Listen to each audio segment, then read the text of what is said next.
Bloodshed is part of everyday life in Juarez these days as two rival drug trafficking cartels shoot it out, often killing innocent bystanders in the process. Mexican President Felipe Calderón sent federal police and army units to Juarez last year to fight the powerful drug gangs, but the violence continues. Even though Juarez can be seen in the distance from almost any point in El Paso, the U.S. side of the border has seen little drug-related violence.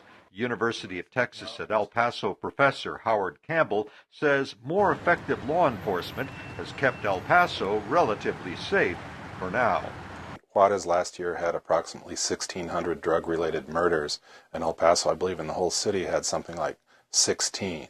Demand for property in El Paso is up as many wealthy citizens of Juarez buy houses so their families can be safe, purchases that are helping the city avoid the real estate slump affecting the rest of the country.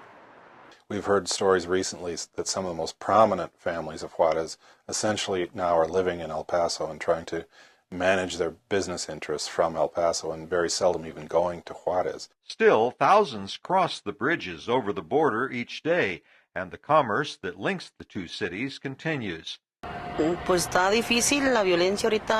Life is difficult now in Juarez because of the violence, but people have to continue with their lives, even if they're afraid. No clear solution to the ongoing violence is in sight. Political science professor Tony Payan, who teaches at the universities in both El Paso and Juarez, says one answer might be to promote a truce between the warring drug cartels.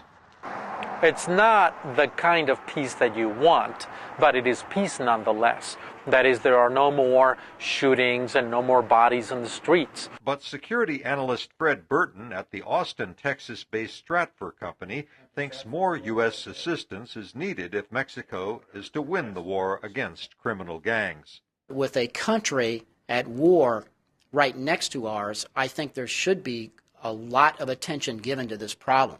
But Howard Campbell disagrees, saying direct U.S. involvement could be disastrous. I think what we need to do is think about it a lot more and think about what are our goals in this thing and how can we achieve those goals and not just assume that somehow throwing money at the problem or soldiers or advisors or military tactics that will win.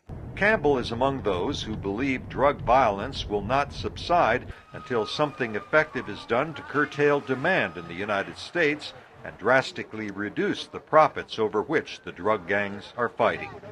Greg Plakas, VOA News, El Paso, Texas.